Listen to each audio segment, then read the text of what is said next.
ನಮಸ್ಕಾರ ವೀಕ್ಷಕರೇ. 2026 ನಾನು ಮೊನ್ನೆ ಕೂಡ ಒಂದು ವಿಷಯ ತಿಳಿಸಿದ್ದೆ. ಕಾಲಜ್ಞಾನಿಗಳು ತಿಳಿಸಿದಂತ ವಿಷಯಗಳಿಗೆ ಮ್ಯಾಚ್ ಆಗುವಂತ ಎಷ್ಟೋ ವಿಷಯಗಳು ನಡೀತಾ ಇದೆ, ಅವುಗಳನ್ನ ನಾನು ತಿಳಿಸ್ತಾ ಹೋಗ್ತೀನಿ ಅಂತ. ನಮಗೆ ಅಚ್ಯುತಾನಂದ ದಾಸ್ ಅವರು, ವೀರಬ್ರಹ್ಮೇಂದ್ರ ಸ್ವಾಮಿಗಳು, ನಾಸ್ಟ್ರಡಾಮಸ್, ಬಾಬಾ ವಾಂಗ ಇವರೆಲ್ಲ ಎಷ್ಟೋ ವಿಷಯಗಳನ್ನ ತಿಳಿಸೋದ್ರು. ಅದರಲ್ಲಿ ಒಬ್ರು 200 ತಿಳಿಸಿರೋ, ಒಬ್ರು 200 ತಿಳಿಸಿರೋ, ಒಬ್ರು 400 ತಿಳಿಸಿರೋ, ಒಬ್ರು 1000 ತಿಳಿಸಿರೋ, ಒಬ್ರು 10,000ಕ್ಕೂ ಜಾಸ್ತಿ ತಿಳಿಸಿದ್ರು. ಇಂಥ ವಿಷಯಗಳು ನಡೆಯುತ್ತೆ, ಇಂಥ ಸಂದರ್ಭಗಳು ಬರುತ್ತೆ. ಮುಂದೆ ಜನ ಇದರಿಂದ ಪರಿತಪ್ಪಿಸಬೇಕಾಗತ್ತೆ, ಅಂತ ಕಷ್ಟಗಳು ಜನಕ್ಕೆ ಕಾಡುತ್ತೆ ಅಂತಾನೆ ತಿಳಿಸಿದ್ರು. ಅಂತ ಕಾಡೋ ಸಮಯ ಈ ವರ್ಷ ಶುರು ಆಗ್ತಾ ಇದೆಯಾ? ಹೌದು ಅಂತಾನೆ ಅನ್ಸುತ್ತೆ. ಯಾಕೆ ಅಂದ್ರೆ ಈಗ ಅವ್ರು ತಿಳಿಸಿರೋ ಎಷ್ಟೋ ವಿಷಯಗಳು ನಾನು ತೋರಿಸ್ತಾನೆ ಇದ್ದೀನಿ ನಿಮಗೆ ದಿನನಿತ್ಯ. ಆಲ್ರೆಡಿ 200ಕ್ಕೂ ಜಾಸ್ತಿ ವಿಷಯಗಳು ಆಲ್ರೆಡಿ ಕಂಪ್ಲೀಟ್ ಆಗಿದೆ ಅಂತಾನು ಹೇಳಿದೀನಿ. ಇನ್ನ ಎಷ್ಟೋ ವಿಷಯಗಳು ಇದಾವೆ ಕಂಪ್ಲೀಟ್ ಆಗ್ಬೇಕಾಗಿರೋದು. ಮೇಜರ್ ಆಗಿ 2026ರಲ್ಲಿ ಸೈಂಟಿಸ್ಟ್ಗಳು ಹೇಳ್ತಾ ಇರೋದು ಭೂಮಿ ಕಾಯುತ್ತೆ ಅಂತ ಹೇಳ್ತಾ ಇದ್ದಾರೆ. ಇದು ಬಂದು ಮೆಗಾ ಎಲ್ನಿನೋ ಎಫೆಕ್ಟ್ ಅಂತಾನು ಕರೆದಿದ್ದಾರೆ. ಈ ಮೆಗಾ ಎಲ್ನಿನೋ ಎಫೆಕ್ಟ್ ಏನು ಅಂತಾನು ಇನ್ನೊಂದು ಪ್ರೋಗ್ರಾಮ್ ಅಲ್ಲಿ ನಾನು ತಿಳಿಸ್ತಾ ಇದ್ದೀನಿ. ಈ ಎಲ್ನಿನೋ ಎಫೆಕ್ಟ್ ಇಂದ ಏನೇನೋ ಆಗ್ತಾ ಇದೆ ಭೂಮಿನಲ್ಲಿ. ಇನ್ನ ಸೆಕೆಂಡ್ ಅವ್ರು ಹೇಳ್ತಾ ಇರೋದು ಭೂಮಿ ಕಾಯ್ತಾ ಇದೆ. ಯಾಕೆ ಭೂಮಿ ಕಾಯ್ತಾ ಇದೆ ಅನ್ನೋದಾದ್ರೆ, ಈಗ ಒಂದು 3-4 ವರ್ಷಗಳಿಂದ ಅಗ್ನಿ ಪರ್ವತಗಳು ಉಕ್ಕೋದಕ್ಕೆ ಶುರುವಾಗಿದೆ. ನಾನು ಒಂದು ಮ್ಯಾಪ್ ತೋರಿಸ್ತಾ ಇದ್ದೀನಿ. ಮೇನ್ ರಿಂಗ್ ಆಫ್ ಫೈರ್ ಅಂತ ಕರೆದಿದ್ದಾರೆ. ಯಾವುದು ಈ ಆಸ್ಟ್ರೇಲಿಯಾ ಆಗ್ಬೋದು, ಈ ಕಡೆ ಫಿಲಿಪೈನ್ಸು, ಜಪಾನು, ಇನ್ನು ಆ ಕಡೆ ಅಲಾಸ್ಕಾ, ಅಮೇರಿಕಾ, ಈ ಸೌತ್ ಅಮೇರಿಕಾ ಇದೆಯಲ್ಲ, ಈ ಪೋರ್ಷನ್ ನ ಅವ್ರು ಕರೆಯೋದು ರಿಂಗ್ ಆಫ್ ಫೈರ್. ಯಾಕೆ ಅಂದ್ರೆ ಇದ್ರ ಸುತ್ತಮುತ್ತ ಇರುವಂತಹ ಅಗ್ನಿ ಪರ್ವತಗಳು ಅವಾಗವಾಗ ಉಗ್ತಾ ಇರುತ್ತೆ. ಇತ್ತೀಚಿನ ದಿನಗಳಲ್ಲಿ ಆಕ್ಟಿವ್ ಅಗ್ನಿ ಪರ್ವತಗಳು ಜಾಸ್ತಿ ಆಗಿದೆ. ಇದರಿಂದ ಭೂಮಿ ಮೇಲೆ ಬಿಸಿ ಕೂಡ ತಾಪ ಹೆಚ್ಚುತ್ತಾ ಇದೆ. ಅದನ್ನೇ ಜ್ಞಾನಿಗಳು ತಿಳಿಸಿದ್ದು, ಕಾಲಜ್ಞಾನಿಗಳು. ಭೂಮಿ ಕಾಯುತ್ತದೆ, ಬಿಸಿ ತಟ್ಟೆ ಆಗುತ್ತದೆ. ಈಗ ಆಲ್ರೆಡಿ ಆಗೋಗಿದೆ ಬಿಸಿ ತಟ್ಟೆ. ನಾರ್ಮಲ್ ಆಗಿ ಸ್ಟವ್ ಮೇಲೆ ನಾವೇನಾದ್ರೂ ಬೇಕು ಅಂದ್ರೆ ಬೇಯಿಸ್ಕೊಂಡು ತಿಂತಾ ಇದ್ವಿ. ಈಗ ಬೇಯಿಸ್ಕೊಳ್ಳೋದು ಬೇಕಾಗಿಲ್ಲ. ಜಸ್ಟ್ ಬಿಸಿಲಿ ಕೆಳಗಡೆ ಒಂದು ತಟ್ಟೆ ಇಟ್ಟರೆ ಸಾಕು, ಅದ್ರ ಮೇಲೆ ಕೆಲವಷ್ಟು ಪದಾರ್ಥಗಳು ಬೇಯೋ ಮಟ್ಟಕ್ಕೆ ಬಿಸಿ ಅನ್ನೋದು ಈಗ ಆಲ್ರೆಡಿ ತಟ್ತಾ ಇದೆ ಜನರಿಗೆ. ಆ ಅನುಭವ ಎಷ್ಟೋ ಭೂಭಾಗದಲ್ಲಿ ಆಗೋಗಿದೆ. ರೀಸೆಂಟ್ ಆಗಿ ನಾವು ನೋಡಿರ್ಬೋದು, ಸುಮಾರು 70-80 ವರ್ಷಗಳ ಮುಂಚೆ ಯಾವಾಗಲೋ ಒಂದು ಸಲ ಬಂದು ಹೋಗಿದ್ದಂಥ ಟೆಂಪರೇಚರ್ಗಳು ಈಗ ನಾವು ನೋಡ್ತಾ ಇದೀವಿ. ಅದರಲ್ಲೂ ಬೆಂಗಳೂರಲ್ಲಿ ಟೆಂಪರೇಚರ್ ಇವತ್ತು ಯಾವ ಮಟ್ಟಕ್ಕೆ ರೀಚ್ ಆಗಿದೆ. ಇನ್ನ ಸೈಂಟಿಸ್ಟ್ಗಳು ಹೇಳ್ತಾ ಇರೋದು ಇನ್ನೊಂದು 1-2 ವರ್ಷ ಹೀಗೆ ಮುಂದೆ ಹೋಗ್ತಾ ಇದ್ರೆ ಈ ಹುಬ್ಬಳ್ಳಿ, ಧಾರವಾಡ, ಬೆಳಗಾವ್ ಈ ಕಡೆ ಎಲ್ಲ 40, 43, 44 ಆಲ್ರೆಡಿ ರೀಚ್ ಆಗ್ಬಿಟ್ಟಿದೆ. ಆ ಟೆಂಪರೇಚರ್ ಬೆಂಗಳೂರಿಗೂ ಬರುತ್ತೆ ಅಂತಾನೆ ಹೇಳ್ತಾರೆ. ಅಂದ್ರೆ ಜನ ಮನೆ ಬಿಟ್ಟು ಆಚೆ ಬರಬೇಕು ಅಂದ್ರೆ ಯೋಚನೆ ಮಾಡಬೇಕಾದಂತ ಪರಿಸ್ಥಿತಿ ಬೆಂಗಳೂರವರೆಗೂ ಬರುತ್ತೆ ಅಂತಾನೆ ಹೇಳ್ತಾರೆ. ಇನ್ನ ಈ ವರ್ಷದ ಮೇಜರ್ ಇಂಪ್ಯಾಕ್ಟ್, ಇನ್ನ ಕಾಡು ಪ್ರಾಣಿಗಳು ನಾಡಿಗೆ ಬರ್ತಾವೆ. ಕಾಡು ಪ್ರಾಣಿಗಳು ನೀರನ್ನ ಹರಿಸಿ ಅಲ್ಲಿ ಇಲ್ಲಿ ಅಲಿತಾ ಇದಾವೆ. ಕಾಡು ಪ್ರಾಣಿಗಳು ನಾಡಿಗೆ ಬರುವಂತ ಸಮಯ ಆಗಿದೆ. ರೀಸೆಂಟ್ ಆಗಿ ನೋಡಿದೀವಿ, ಕನಕಪುರದ ಹತ್ರ ಆನೆ ಬಂತು, ರೋಡ್ ಅನ್ನ ಬ್ಲಾಕ್ ಮಾಡಿದ್ದಾರೆ. ಇನ್ನ ಈ ಕಡೆ ತಲಕಾಡ್ ಹತ್ರ ಕಾಡು ಪ್ರಾಣಿಗಳು ಬಂದಿದ್ದಾವೆ, ರೋಡ್ ಬ್ಲಾಕ್ ಮಾಡಿದ್ದಾರೆ. ಚಿರತೆಗಳೆಲ್ಲ ಕಾಡನ್ನು ಬಿಟ್ಬಿಟ್ಟು ನಾಳೆಗೆ ಬಂದು ಆಹಾರ ಹರಿಸ್ತಾ ಇದ್ದಾವೆ. ನಮ್ಮದು ಅಂತ ಅಲ್ಲ, ಬೇರೆ ಬೇರೆ ರಾಜ್ಯದಲ್ಲಿ, ಬೇರೆ ಬೇರೆ ದೇಶದಲ್ಲಿ ಇದೆಲ್ಲ ಸಂಭವಿಸ್ತಾ ಇದೆ. ಕಾರಣ ಬಿಸಿ ದೇಗಿ ಎಲ್ಲಾ ಕಡೆ ತಟ್ಟಿದೆ.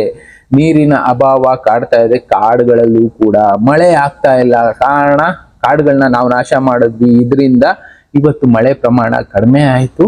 ಕಾಡು ಪ್ರಾಣಿಗಳಿಗೆ ಬದುಕೋದಕ್ಕೆ ಜಾಗ ಇಲ್ಲ, ತಿನ್ನೋದಕ್ಕೆ ಆಹಾರ ಇಲ್ಲ. ಕೊನೆಗೆ ಏನ್ ಮಾಡುತ್ತೆ ಕಾಡು ಪ್ರಾಣಿಗಳು? ಎಲ್ಲಿ ಆಹಾರ ಸಿಗುತ್ತೆ, ಎಲ್ಲಿ ನೀರು ಸಿಗುತ್ತೆ, ಆ ಜಾಗಕ್ಕೆ ಹೋಗೋಣ ಅಂತ ಇವತ್ತು ನಾಡಿನ ಕಡೆ ಬರ್ತಾ ಇದ್ದಾವೆ.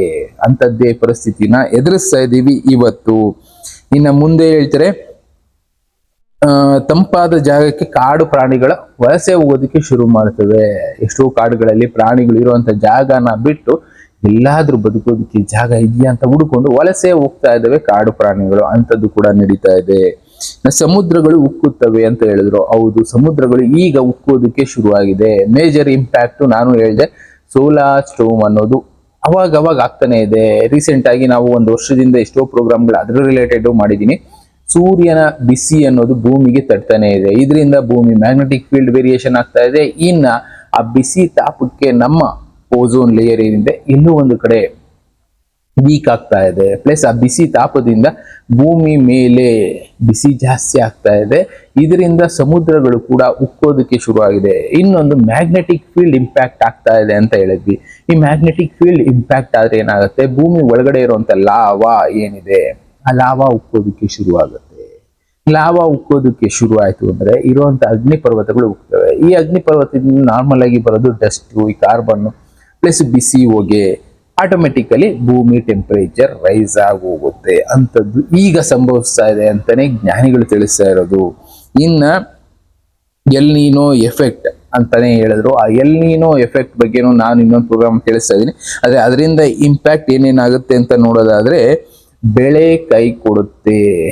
ಈ ವರ್ಷ ಅವರು ಕರೆದಿರೋದು ಮೆಗಾ ಎಲ್ ನೀನೋ ಅಂತ ಕರೆದಿದ್ದಾರೆ. 1870 ಆಸ್ಪಾಸ್ನಲ್ಲಿರ್ಬೇಕು. ಆ ಟೈಮ್ನಲ್ಲಿ ಒಂದು ಸಲ ಈ ರೀತಿ ಮೆಗಾ ಎಲ್ ನೀನೋ ಬಂದಿತ್ತು. ಆ ಟೈಮ್ನಲ್ಲಿ ಏನ್ ಇಂಪ್ಯಾಕ್ಟ್ ಆಯಿತು, ಸೇಮ್ ಹೆಚ್ಚು ಕಡಿಮೆ ಅಷ್ಟು ಇಂಪ್ಯಾಕ್ಟ್ ಮಾಡಬಹುದು ಈಗ ಬರ್ತಾ ಇರುವಂತ ಎಲ್ ನೀನೋ ಅಂತ ಕರೆದಿದ್ದಾರೆ. ಎಲ್ ನೀನೋ ಪ್ರೋಗ್ರಾಮು ಇದೆ, ಅದನ್ನು ನೋಡಿ ನಿಮ್ಗೆ ಅರ್ಥ ಆಗುತ್ತೆ ಎಲ್ ನೀನೋ ಅಂದ್ರೆ ಏನು, ಯಾಕೆ ಈ ತರ ಆಗ್ತಾ ಇದೆ ಅನ್ನೋದು. ಇನ್ನ ನೀರಿಗೆ ಬರ ಅನ್ನೋದು ಬರುತ್ತೆ, ನೀರಿನ ಶಾರ್ಟೇಜ್ ಅನ್ನೋದು ಶುರು ಆಗುತ್ತೆ ಈ ವರ್ಷದಿಂದ. ಕಾರಣ ಮಳೆ ಅನ್ನೋದು ಬೇಡದೇ ಇರೋ ಕಡೆ ಎಲ್ಲ ತುಂಬಾ ಅತಿಯಾಗಿ ಸುರಿಯುತ್ತೆ, ಬೇಕಾಗಿರೋ ಕಡೆ ಮಳೆ ಕಡಿಮೆ ಆಗುತ್ತೆ. ಕಾರಣ ಈ ಬೆಟ್ಟ ಗುಡ್ಡಗಳು, ಮರ ಗಿಡಗಳು ಇದೆಲ್ಲ ಇದ್ದಿದ್ರೆ ಏನಾಗಿರೋದು, ಮಳೆ ಪ್ರಮಾಣ ಅನ್ನೋದು ಜಾಸ್ತಿ ಆಗಿರೋದು, ಆಟೋಮೆಟಿಕ್ ಆಗಿ ತಂಪಾಗಿರೋದು ವಾತಾವರಣ. ನಾವೇನ್ ಮಾಡಿದ್ವಿ, ನಮ್ಮ ಸುತ್ತಮುತ್ತ ಇದ್ದ ಬೆಟ್ಟಗಡ್ಡಗಳನ್ನ ಕಡದ್ವಿ, ಲೇಔಟ್ಗಳು ಮಾಡ್ಕೊಂಡ್ವಿ, ರಿಯಲ್ ಎಸ್ಟೇಟ್ ಬಳಸ್ಕೊಂಡ್ವಿ. ಇನ್ನ ವಾತಾವರಣ ಎಲ್ಲಿರುತ್ತೆ? ಕಾಡುಗಳನ್ನೆಲ್ಲ ನಾಶ ಮಾಡಿದ್ವಿ, ನಮ್ದೇ ಸ್ವಂತ ಭೂಮಿ ಅಂತ ಬದುಕೋದಕ್ಕೆ ಶುರು ಮಾಡಿದ್ವಿ. ಇದರಿಂದ ಆಟೋಮೆಟಿಕಲಿ ಕಾಡಿನ ಪ್ರಮಾಣ ಕಡಿಮೆ ಆಯ್ತು, ಮರ ಗಿಡಗಳು ಕಡಿಮೆ ಆಯ್ತು, ಇನ್ನ ಬೆಟ್ಟ ಗುಡ್ಡಗಳು ಕಡಿಮೆ ಆಯ್ತು, ಮಳೆ ಪ್ರಮಾಣ ಕಡಿಮೆ ಆಯ್ತು. ಇದರಿಂದ ನಾವ್ ಇಂಥ ಪ್ರಾಬ್ಲಮ್ಗಳನ್ನ ಫೇಸ್ ಮಾಡ್ಬೇಕಾಗತ್ತೆ. ಆಹಾರಕ್ಕೆ ಬರ ಅನ್ನೋದು ಬರುತ್ತೆ ಅಂತ ಕೂಡ ಹೇಳ್ತಾರೆ. ಹೌದು, ಈ ವರ್ಷ ಅಂತದ್ದು ಸಿಚುಯೇಷನ್ ಬರಬಹುದು ಅಂತ ಒಂದು ಲೆಕ್ಕಾಚಾರ ಕೂಡ ಇದೆ. ಯಾಕೆ ಅಂದ್ರೆ ಯುದ್ಧ ಅದು ಇದು ಎಲ್ಲ ನಡೀತಾ ಇರೋದ್ರಿಂದ ನಮ್ಮಲ್ಲಿ ಪ್ರೊಡಕ್ಷನ್ ಅಮೌಂಟ್ ಅನ್ನೋದು ಕಡಿಮೆ ಆಗ್ತಾ ಇದೆ. ಯಾಕೆ? ಫರ್ಟಿಲೈಸರ್ ಅನ್ನೋದು ಬೇಕೇ ಬೇಕು. ಈ ವಿಷಯದ ಬಗ್ಗೆ ಎಷ್ಟೋ ಜನ ಸೈಂಟಿಸ್ಟ್ ಹೇಳ್ತಾನೆ ಇದ್ದಾರೆ. ಫರ್ಟಿಲೈಸರ್ ಪ್ರೊಡಕ್ಷನ್ ಅನ್ನೋದು ಕಡಿಮೆ ಆಗ್ತಾ ಇದೆ. ಭೂಮಿ ಮೇಲೆ ಬೇಕಾಗಿರುವಷ್ಟು ಫರ್ಟಿಲೈಸರ್ ಸ್ಟಾಕ್ ಅನ್ನೋದು ಕಡಿಮೆ ಇದೆ. ಇನ್ನು ನಮ್ಮ ದೇಶಗಳಲ್ಲಿ 140 ಕೋಟಿ ಜನಕ್ಕೆ ಆಹಾರ ಬೇಕು ಅಂದ್ರೆ ಅದನ್ನ ಬೆಳೆಯೋದಕ್ಕೆ ಎಷ್ಟೊಂದು ಫರ್ಟಿಲೈಸರ್ಗಳನ್ನ ಬಳಸ್ತಾರೆ, ಗೊಬ್ಬರಗಳು, ರಸಗೊಬ್ಬರಗಳು ಅಂತ ಗೊಬ್ಬರಗಳು, ಕೀಟನಾಶಕಗಳು ಇದೆಲ್ಲ ಕೂಡ ಪ್ರೊಡಕ್ಷನ್ ಕಡಿಮೆ ಆಗೋಗುತ್ತೆ. ಇದರಿಂದ ಏನಾಗುತ್ತೆ ಇಂಪ್ಯಾಕ್ಟ್, ಆಹಾರ ಬೆಳೆಯೋ ಪ್ರಮಾಣ ಕಡಿಮೆ ಆಗುತ್ತೆ, ಜನ ಹಸಿವಿನಿಂದ ಒದ್ದಾಡ್ಬೇಕಾಗತ್ತೆ. ಇಲ್ಲ ಆಹಾರದ ಪ್ರಮಾಣ ಕಡಿಮೆ ಆಗ್ತಾ ಇದ್ದಂಗೆ ಅದರ ರೇಟು ಅನ್ನೋದು ಡಬಲ್ ಟ್ರಿಬಲ್ ಆಗೋದಕ್ಕೆ ಶುರು ಆಗುತ್ತೆ. ಅಂತ ಸಿಚುಯೇಷನ್ 2026ರಲ್ಲಿ ಬರುತ್ತೆ ಅನ್ನೋದು ಸೈಂಟಿಸ್ಟ್ಗಳ ಲೆಕ್ಕಾಚಾರ. ಕಾಲಜ್ಞಾನಿಗಳು ತಿಳಿಸಿದ್ರಲ್ಲ ಇಂಥ ಸಿಚುಯೇಷನ್ಗಳೆಲ್ಲ ಬರುತ್ತೆ ಅಂತ, ಅಂಥದ್ದು ಬರ್ತಾ ಇದೆ ಈ ವರ್ಷ 2026-27ರಲ್ಲಿ. ಇದೆಲ್ಲ ಸಂಭವಿಸುತ್ತೆ ಅಂದ್ರೆ ಕಾಲಜ್ಞಾನಿಗಳು ಕೂಡ ಒಪ್ಕೊಂಡಿದ್ದಾರೆ. ಮೇಜರ್ ಆಗಿ ಅವ್ರು ಹೇಳಿದ್ದೇನು, ಕಾಡು ಪ್ರಾಣಿಗಳು ನೀರನ್ನ ಹರಿಸ್ತಾ, ತಂಪಾದ ಜಾಗ ಹರಿಸ್ತಾ ಬೇರೆ ಬೇರೆ ಕಡೆ ನುಗ್ತಾ ಇದಾವೆ, ಸಿಟಿಗಳಿಗೆ ನುಗ್ತಾ ಇದಾವೆ, ಪಟ್ಟಣಕ್ಕೆ ನುಗ್ತವೆ ಅಂತ ಹೇಳಿದ್ರು, ಅದು ನಡೀತಾ ಇದೆ. ಇನ್ನ ಭೂಮಿ ಕಾಯುತ್ತೆ ಅಂತ ಹೇಳಿದ್ರು, ಭೂಮಿ ಕಾಯ್ತಾ ಇದೆ 2-3 ಕಾರಣಗಳಿಂದ. ಇನ್ನ ಸಮುದ್ರಗಳು ಉಕ್ಕುತ್ತೆ ಅಂತ ಹೇಳಿದ್ರು, ಸಮುದ್ರಗಳು ಕೂಡ ಉಕ್ಕುತ್ತಾ ಇದೆ. ಬೆಳೆ ಕೈ ಕೊಡುತ್ತೆ, ಹೌದು, ಬಿಸಿಲು ನೀರಿಲ್ಲದೆ ಬೆಳೆಗಳು ಶಾರ್ಟೇಜ್ ಆಗುತ್ತೆ, ಕೈ ಕೊಡುತ್ತಿಲ್ಲ, ಒಣಗೋಗುತ್ತೆ, ಇಲ್ಲ ಅತಿಯಾಗಿ ಮಳೆ ಆಗಿ ಬೆಳೆ ನಾಶ ಆಗುವಂತ ಸಂದರ್ಭನೂ ಬರ್ಬೋದು. ಅನೇಕ ಕಾಯಿಲೆಗಳು ಕಾಡೋದಕ್ಕೆ ಶುರು ಆಗುತ್ತೆ. ಕಾರಣ ಅಗ್ನಿಪರ್ವತಗಳೆಲ್ಲ ಹೋಗ್ತಾ ಇದಾವೆ, ಅದರಿಂದ ಏನೇನೋ ಗ್ಯಾಸಸ್ ಎಲ್ಲ ಬರ್ತಾ ಇದೆ, ಸಮುದ್ರದ ಟೆಂಪರೇಚರ್ ರೈಸ್ ಆಗ್ತಾ ಇದೆ. ಪ್ಲಸ್ ಜನರಿಗೆ ಇದ್ದಂತ ವಾತಾವರಣ ಏನಿತ್ತು, ಕೂಲ್ ಆಗಿದ್ದಂತ ಒಂದು ವಾತಾವರಣದಲ್ಲಿ ಟೆಂಪರೇಚರ್ ರೈಸ್ ಆದಾಗ ಏನಾಗುತ್ತೆ, ಕೆಲವಷ್ಟು ಬಾಡಿನಲ್ಲಿ ಇಂಬ್ಯಾಲೆನ್ಸ್ ಅನ್ನೋದು ಕ್ರಿಯೇಟ್ ಆಗಿ ಕಾಯಿಲೆಗಳು ಕೂಡ ಬರೋದಕ್ಕೆ ಶುರು ಆಗುತ್ತೆ. ನೀರಿಗೆ ಬರ ಅನ್ನೋದು ಬರುತ್ತೆ. ಈಗ ಆಲ್ರೆಡಿ ಶಾರ್ಟೇಜ್ ಅನ್ನೋದಿದೆ ನೀರಿಗೆ, ಇನ್ನ ಜಾಸ್ತಿ ಆಗ್ತಾ ಹೋಗುತ್ತೆ, ನೀರಿಗೆ ಬರ ಅನ್ನೋದು ಬರುತ್ತೆ. ಆಹಾರದ ಬರ ಕೂಡ ಬರುತ್ತೆ ಈ ವರ್ಷ ಅಂತ ಲೆಕ್ಕಾಚಾರಗಳು ಸೈಂಟಿಸ್ಟ್ಗಳು ಕೂಡ ಮಾಡಿದ್ದಾರೆ. ನೋಡೋಣ ಇನ್ನ ಇದನ್ನ ನಾವು ಯಾವ ರೀತಿ ಫೇಸ್ ಮಾಡ್ಬೇಕಾಗತ್ತೆ, ಈಗಲೇ ಪ್ಲಾನ್ಗಳನ್ನ ಮಾಡ್ಕೋಬೇಕು. ಯಾಕೆ ಅಂದ್ರೆ ನೀರಿಗೆ ಬರ ಬಂದಾಗ ಏನ್ ಮಾಡ್ಬೇಕು, ಆಹಾರಕ್ಕೆ ಬರ ಬಂದಾಗ ಏನ್ ಮಾಡ್ಬೇಕು, ಬೆಳೆ ಕೈ ಕೊಟ್ರೆ ಹೇಗೆ ಬದುಕುವುದು, ಇಂಥದ್ರ ಬಗ್ಗೆ ನಾವು ಯೋಚನೆ ಮಾಡ್ಬೇಕಾಗತ್ತೆ. ಯಾಕೆ ಈ ಸರೌಂಡಿಂಗ್ ಅಲ್ಲಿರೋರೆಲ್ಲ ಇದನ್ನ ಯೋಚನೆ ಮಾಡ್ಲೇಬೇಕಾಗತ್ತೆ. ಸಮುದ್ರ ತೀರದಲ್ಲಿರೋರು ಸಮುದ್ರಗಳು ಉಕ್ಕಿದ್ರೆ ಏನಾಗುತ್ತೆ, ಇನ್ನ ಭೂಮಿ ಬೆಳಿಲಿಲ್ಲ ಅಂದ್ರೆ ರೈತರು ಯೋಚನೆ ಮಾಡ್ಬೇಕಾಗತ್ತೆ.